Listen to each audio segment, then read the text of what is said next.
Buen día a todos, mi nombre es Jonathan Morales y actualmente me desempeño como Account Manager en la empresa Comscope México, liderando la vertical de educación a nivel nacional.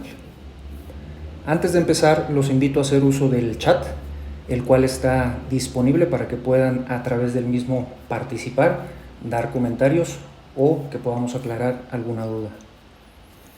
Esta presentación tiene como objetivo el darles un panorama muy general del último estándar de Wi-Fi en la industria, Wi-Fi 6, platicar brevemente de su historia, cómo es que llegamos hasta ahí y ver las tendencias futuras tanto de Wi-Fi como de otras soluciones complementarias como lo es 5G.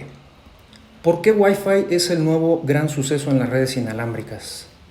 Bueno, es relevante porque ha traído de los cambios más importantes y significativos en la industria. Los beneficios de este estándar son más tangibles a la hora de utilizar dispositivos que trabajan sobre el mismo.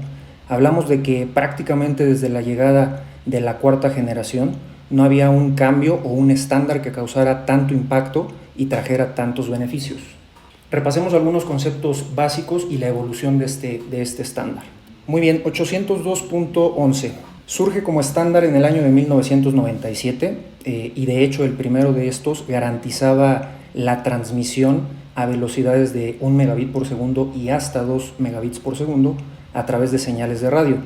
En realidad, por términos de la velocidad, las aplicaciones fueron prácticamente nulas a pesar de que fue un estándar. El primer estándar real que hace referencia como tal al concepto de Wi-Fi, que es por cierto el acrónimo de Wireless Fidelity, es el 802.11a, el cual trabajaba sobre la banda de 5 GHz, pero en la práctica igualmente también fue muy poco utilizado.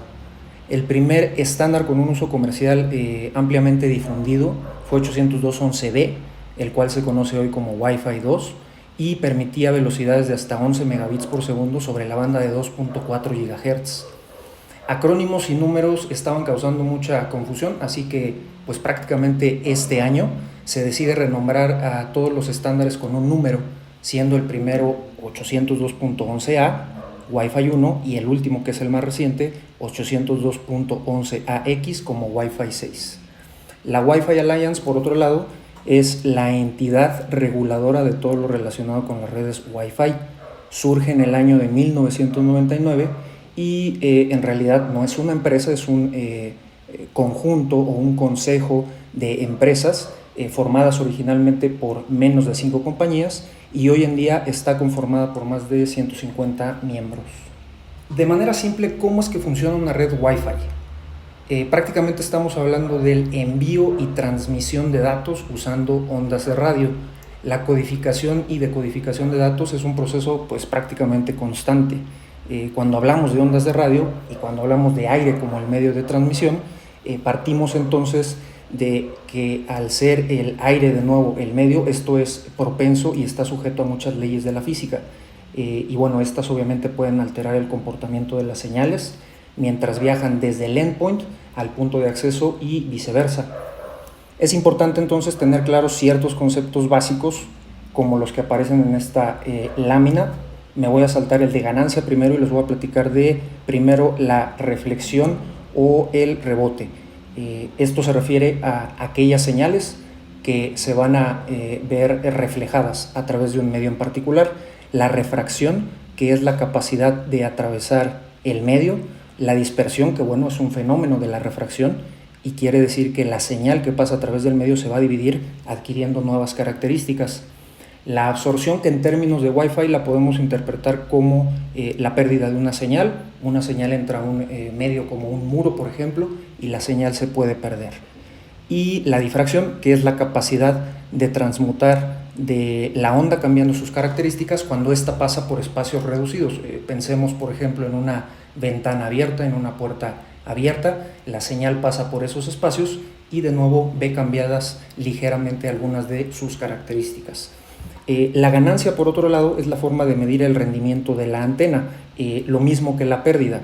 En general, el término de ganancia, a mayor de esta, es decir, a mayor ganancia, a mayor efectividad en cuanto a cobertura se refiere. Estos fenómenos físicos en términos prácticos se traducen en pérdida de señales áreas muertas o de no cobertura, demora en las transmisiones, reducción de la velocidad, etc. Y por ende es importante que las implementaciones vayan acompañadas siempre de estudios inalámbricos y un buen diseño que determine la cantidad y ubicación más adecuada de los puntos de acceso, con el fin justamente de tener la menor afectación posible ocasionada por estos fenómenos. Bien, acerca de la banda de 2.4 GHz. Hablemos primero que esencialmente Wi-Fi trabaja sobre dos bandas de frecuencia. La primera es la de 2.4 GHz y la segunda es la de 5 GHz. La banda de 2.4 es utilizada desde Wi-Fi 2 a la fecha, a excepción de Wi-Fi 5, el estándar anterior, el cual solo trabajaba sobre 5 GHz. La principal ventaja es que ofrece mayores distancias de cobertura y el tamaño de sus canales es de 22 MHz. Tiene algunas desventajas, entre ellas hablamos de una frecuencia sumamente congestionada y también de que las velocidades de transferencia son considerablemente más bajas si la comparamos con la banda de 5 GB. Ofrece también traslape de canales. En América tenemos disponibles un total de 11 canales, de los cuales, debido justamente a este tema del traslape, en el uso práctico se recomienda trabajar únicamente sobre 3, aquellos canales que no se superponen, que son el canal 1, el canal 6 y el canal 11. Dicho esto, para tener un funcionamiento más óptimo del Wi-Fi trabajando sobre la banda de 2.4 GHz, la canalización es un tema esencial. La banda de 5 GHz. El auge de esta banda vino con Wi-Fi 4, prácticamente 802.11n, donde se comenzó a utilizar de manera más amplia. Sus principales ventajas son, a diferencia de la banda anterior, que 5 GHz me permite mayores velocidades y una mayor cantidad de canales que no se superponen. La principal desventaja, sin embargo, es que las distancias de cobertura son menores. Esto quiere decir que el endpoint, mi dispositivo final, necesita estar más cerca del punto de acceso para poder trabajar de forma adecuada. El ancho de banda de los canales en 5 GHz va desde los 20 MHz hasta los 160, que bueno, de hecho, el tamaño del canal como tal es de 20 MHz, sin embargo, sobre esta frecuencia yo tengo la capacidad de poder sumar o agrupar canales, logrando con esto anchos de banda superiores, hasta 160 como les había comentado. En la práctica, en realidad, se recomienda trabajar con anchos de banda de 20 o de hasta 40 MHz para obviamente no acortar la cantidad total de canales que tenemos disponibles. Bien, repasemos ahora algunos conceptos básicos de la tecnología Wi-Fi. Primero, el tema de las bandas en las que opera la tecnología, ya lo mencionábamos, 2.4 y 5 GHz. El ancho de banda, que bueno, es muy similar en las dos, de hecho, 22 y 20 MHz respectivamente. Sin embargo, de nuevo, como ya lo platicamos, en 2.4, 22 es el valor máximo por canal, mientras que en la banda de 5 GHz puedo llegar agrupando canales hasta los 160 MHz. Un flujo espacial vamos a denominarlo como, de manera muy simple, la transmisión entre un emisor y un receptor. Las cantidades de flujos que soporta un punto de acceso dependen directamente de la cantidad de radios y de sus características. A mayor cantidad de flujos, mayores velocidades de transmisión vamos a experimentar. La técnica de modulación se refiere al algoritmo para el cual nosotros compactamos los datos con el fin de poder enviar más información en un solo instante de tiempo. Y el acrónimo de MIMO o MIMO, que significa Multiple Input, Multiple Output, es la capacidad de transmitir o recibir una señal al mismo tiempo sobre el mismo canal. ¿Cuáles son sus ventajas? Tenemos la capacidad de tener una mayor velocidad, una mayor tolerancia a pérdidas, un mayor alcance y también una mayor cobertura. Una forma muy simple de ejemplificar lo que les acabo de mencionar es, en el caso de los canales, un canal más grande me permite, por ejemplo, transportar una mayor cantidad de vehículos. En el caso de los flujos espaciales, una mayor cantidad de flujos me va a permitir transportar más agua de manera simultánea. ¿Qué significa esto? Que voy a obtener el total del agua que necesito de manera más rápida. Y finalmente, una técnica de modulación adecuada me va a permitir que a través del mismo medio de transporte yo pueda llevar a su destino a una mayor cantidad de personas. En un par de láminas anteriores yo les platicaba acerca del concepto de MIMO. Ahora, dentro de este concepto hay que diferenciar entre dos categorías: lo que se conoce como Single User MIMO, disponible desde Wi-Fi 4 y hasta Wi-Fi 5, y Multiple User MIMO, que estaba disponible en Wi-Fi 5 también y es la tendencia a utilizar ahora con Wi-Fi 6. De nuevo, MIMO nos vamos a referir a la capacidad de transmitir o recibir más de una señal al mismo tiempo sobre el mismo canal. Con Single User MIMO estoy limitado únicamente a un usuario, mientras que con Multiple User MIMO la tecnología me va a permitir enviar flujos espaciales a diferentes usuarios al mismo tiempo. ¿Por qué este dato es importante? Porque el envío de información resulta ser más rápido utilizando Multiple User MIMO, y es esencialmente relevante este punto en particular para aplicaciones que demandan una menor latencia, como puede ser el tema de la voz, el tema del video, del streaming, etc. Bien, ¿dónde estamos actualmente? Hoy en día el usuario es un usuario móvil. Atrás quedaron las épocas en las que para llevar a cabo un trabajo de oficina necesitábamos literalmente estar en un espacio físico, es decir, en una oficina y una computadora de escritorio. Las oficinas hoy en día son móviles, y bueno, nada mejor que la situación actual por la que estamos pasando para poderlo ejemplificar. En la diapositiva hay una estadística del año pasado en la cual se habla de aproximadamente 30,000 millones de dispositivos conectados a Internet. Es muy probable que al final de este año el dato real sea mucho mayor, de nuevo debido a la situación en la que estamos. Este dato es para 2020 justamente. Al final el mensaje es: este es un mundo 100% conectado. Bien, hablemos ahora de las técnicas y ventajas generales que Wi-Fi 6 ofrece. Primero, hablemos de OFDM, no de OFDMA.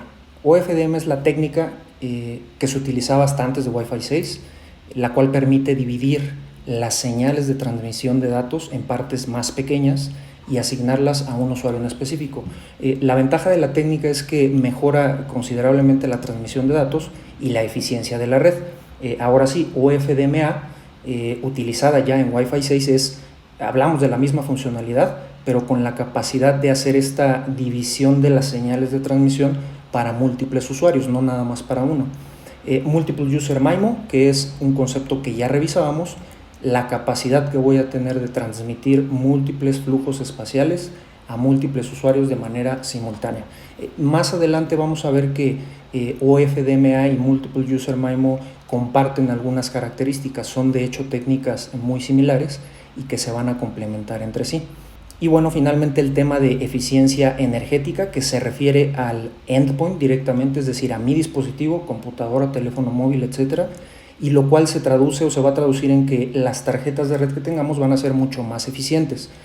Por lo tanto, vamos a tener un menor consumo de energía y una mayor vida útil de la batería en el dispositivo.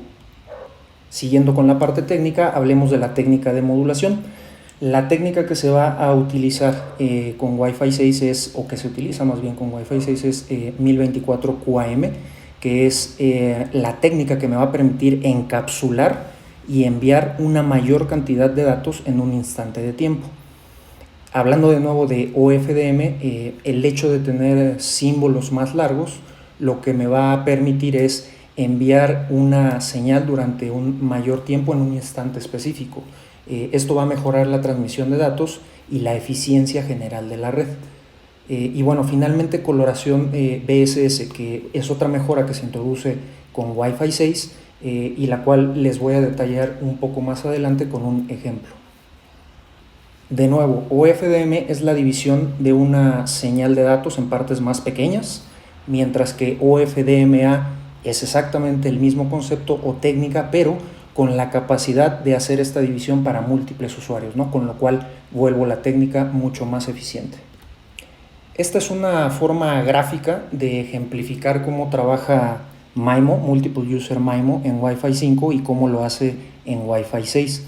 En un diseño de Wi-Fi 5, la generación anterior, tengo la posibilidad de tener puntos de acceso con 4 radios, que es el ejemplo de la extrema izquierda, o hasta 8 radios, que sería el ejemplo del centro. A mayor cantidad de radios, mayor cantidad de flujos espaciales, que son los que se encuentran sobre el eje de las Ys en la gráfica. Sin embargo, en Wi-Fi 5 tengo la limitante de que ya sean 4 o hasta 8 radios los que esté utilizando el equipo, solo puedo meter hasta 4 usuarios por grupo. Lo que veo entonces graficado son todas las posibles combinaciones que tengo hasta con 4 usuarios únicamente. ¿Por qué? Porque ese es el límite que tengo con Wi-Fi 5. De hecho, muy pocos fabricantes en el mercado optaron por una solución de 8 radios en Wi-Fi 5 debido justamente a los altos costos que implicaba utilizar tantos radios y bueno, en términos de la eficiencia, la forma de trabajar era muy similar que la de un equipo con 4 radios, dada la restricción que tenía Wi-Fi 5 como tal, que era tener hasta 4 usuarios por grupo.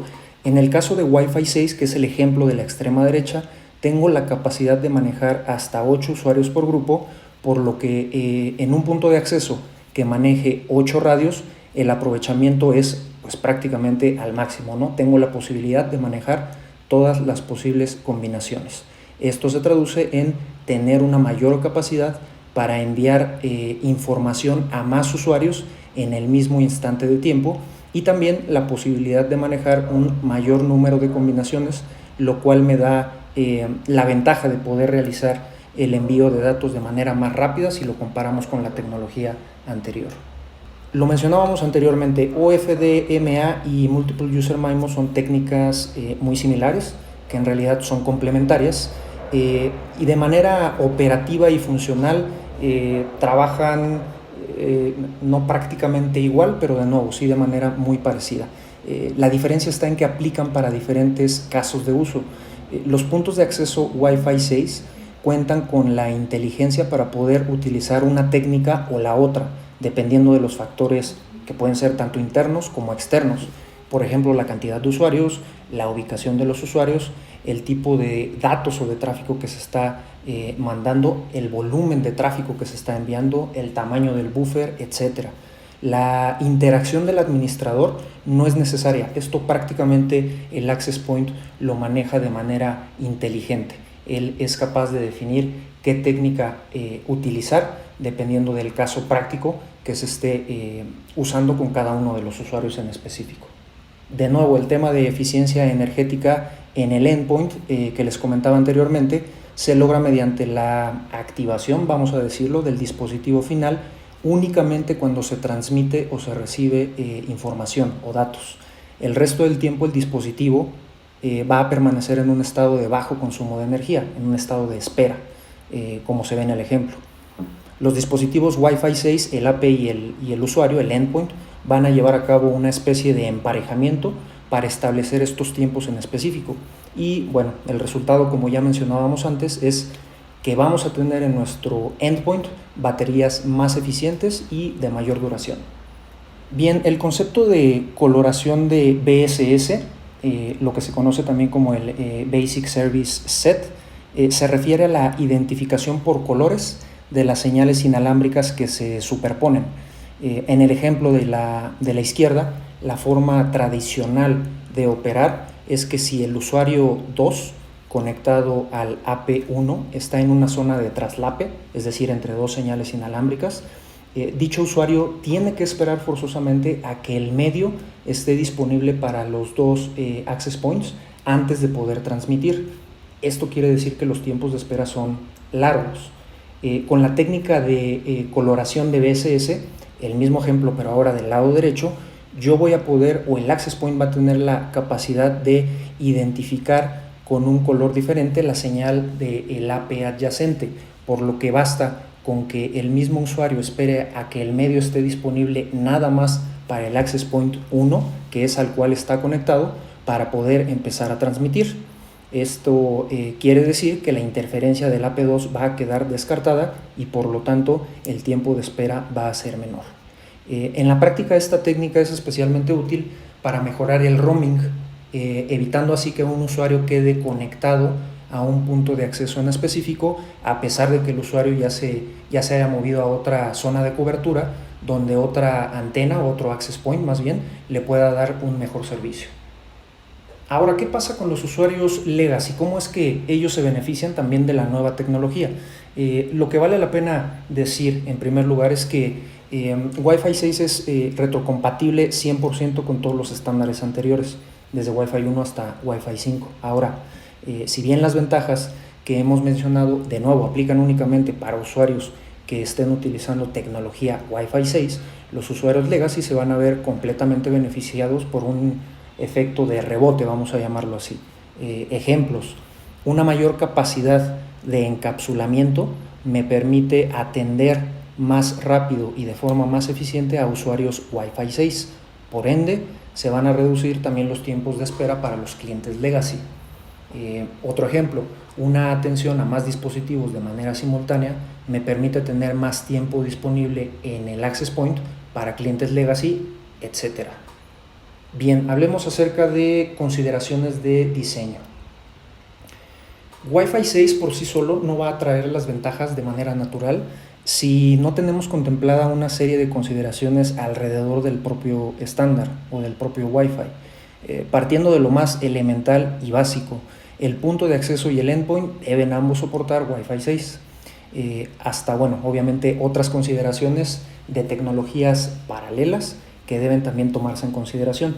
La primera de ellas, el PoE o Power over Ethernet. Las nuevas antenas van a consumir definitivamente más energía, por lo tanto la infraestructura de switches debe tener la capacidad de proveer la energía suficiente.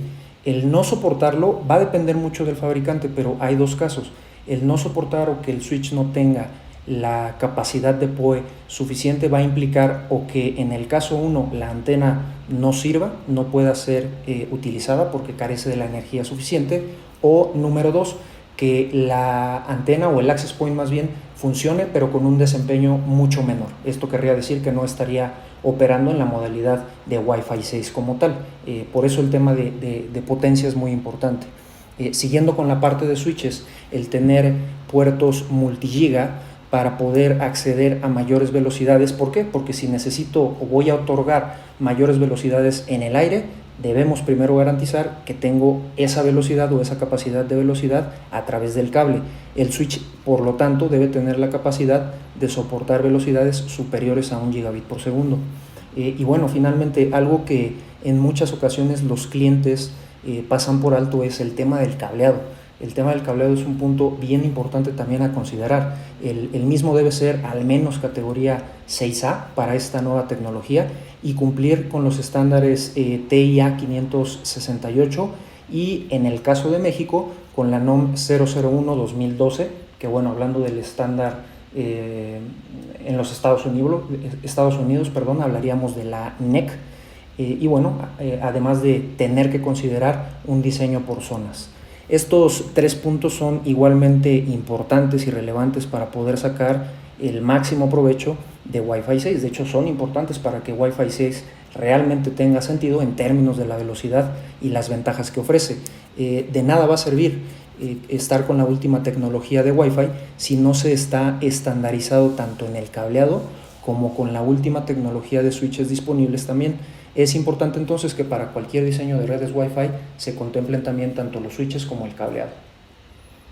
En cuanto a los switches se refiere, ya mencionábamos antes, es imprescindible que cualquier access point que trabaje sobre Wi-Fi 6 deba considerar cuando menos un puerto físico multigiga, en este caso un mínimo de 2.5 gigabits por segundo. El no tenerlo va a limitar la capacidad del punto de acceso para poder transmitir a las velocidades que Wi-Fi 6 establece.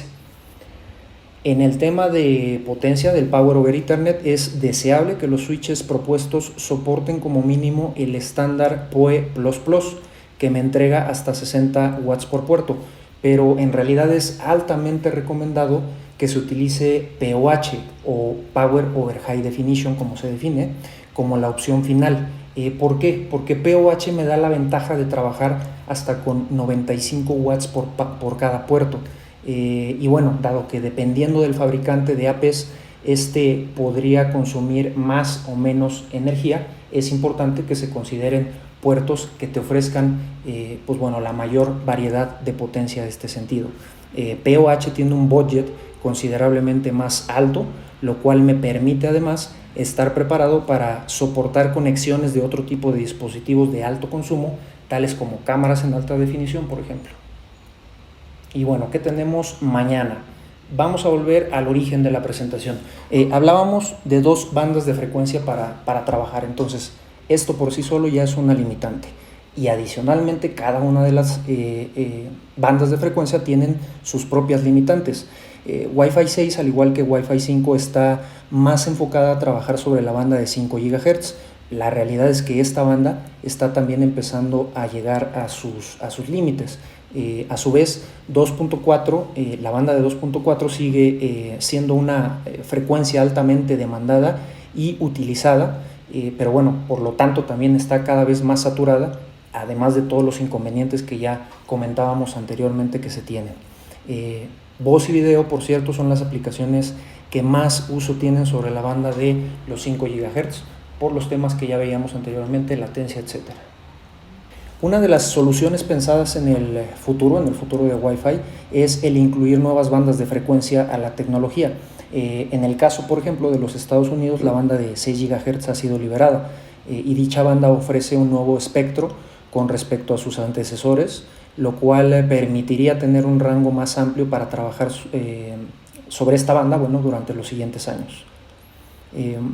El tema es que este es Estados Unidos nada más, entonces la industria va a tener que ponerse de acuerdo para definir cuál es la estrategia más conveniente en el futuro, ¿no? Si explorar nuevas bandas de frecuencia o trabajar sobre lo que ya se tiene. Bueno, al igual que el concepto de teléfono se ha transformado totalmente hasta convertirse ahora en lo que conocemos como un teléfono inteligente, que en realidad es una pequeña computadora, lo mismo está sucediendo con los puntos de acceso de nueva generación, en donde el Wi-Fi por sí solo ya no es suficiente o no es lo único que debemos considerar.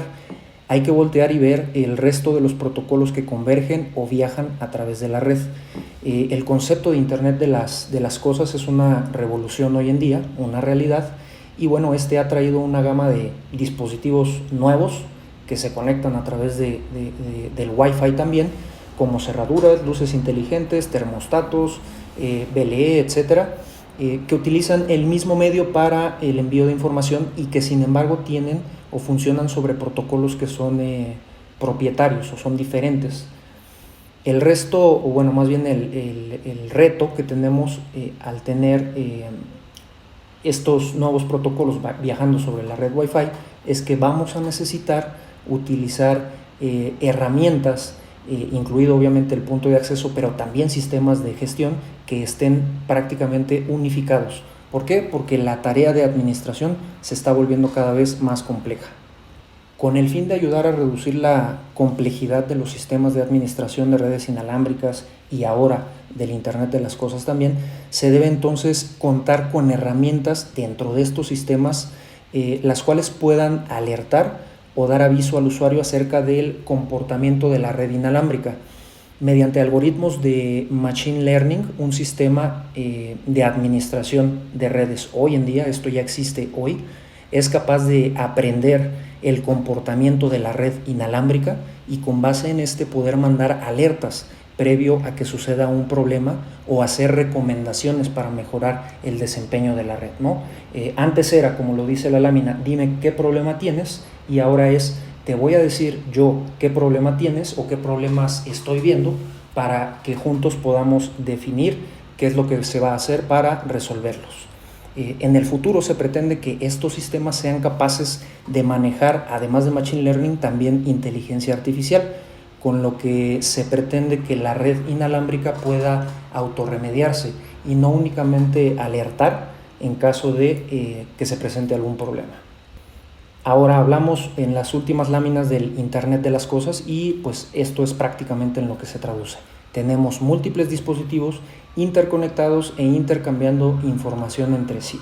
El mundo conectado que veíamos al inicio es lo que se traduce en esta lámina, ¿no? Utilizando prácticamente el mismo medio para comunicarse y buscando entregar u obtener uno o muchos resultados, ¿no? Entonces, dispositivos como tags, como teléfonos móviles, puntos de venta, tarjetas de acceso, etcétera. El mundo tiende cada vez más a ser móvil y convergente y pues bueno, todos y todo estamos comunicados.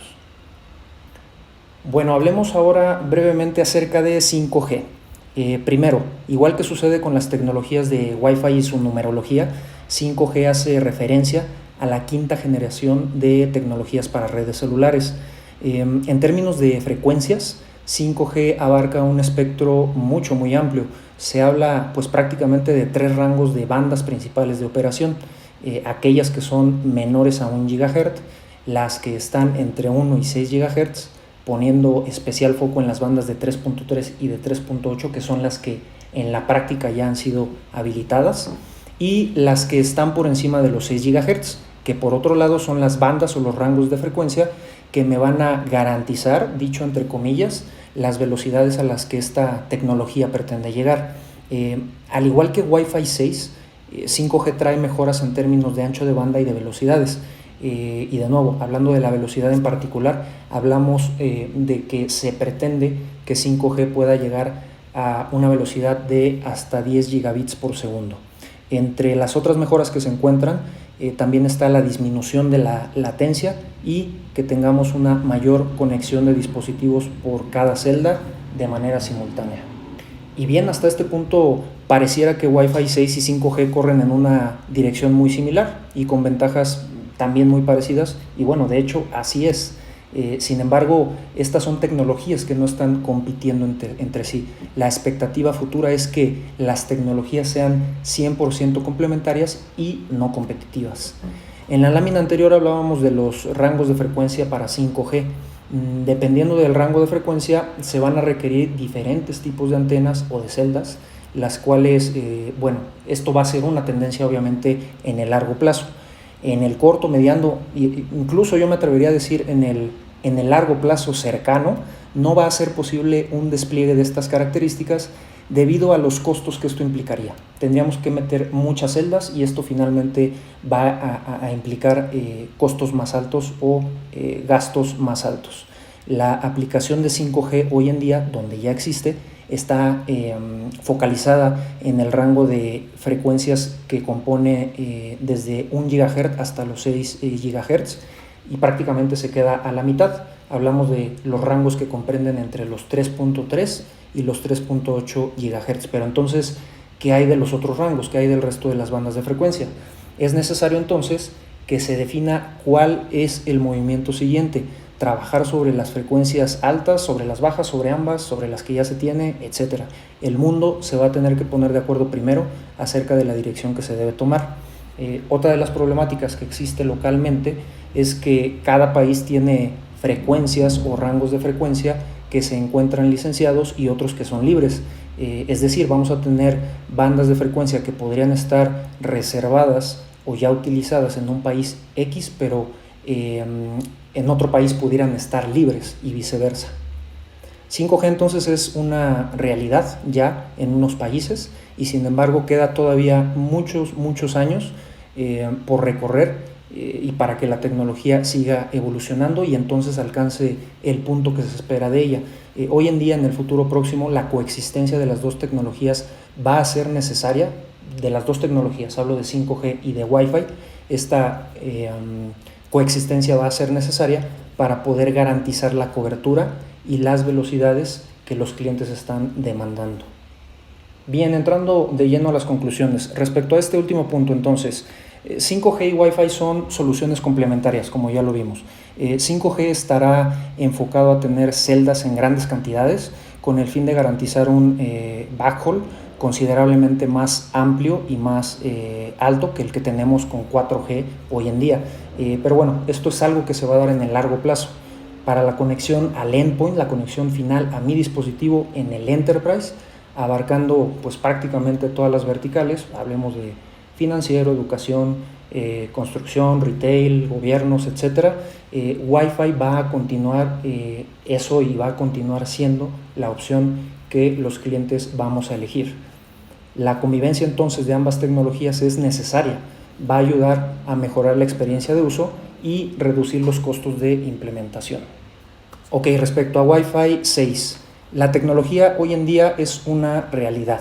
Wi-Fi 6 ya está habilitado.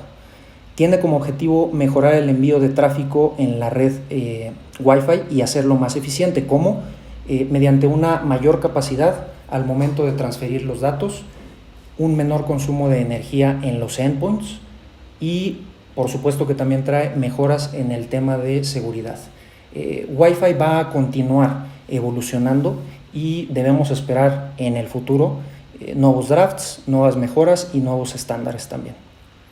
Y bueno, para cerrar mi participación, únicamente quiero comentar que Wi-Fi y 5G van a continuar evolucionando más allá de las tecnologías por sí mismas. No perdamos de vista las consideraciones que hay que tomar alrededor de estas. El tema de IoT o el Internet de las Cosas y los analíticos ya no son más una tendencia, son una realidad hoy en día.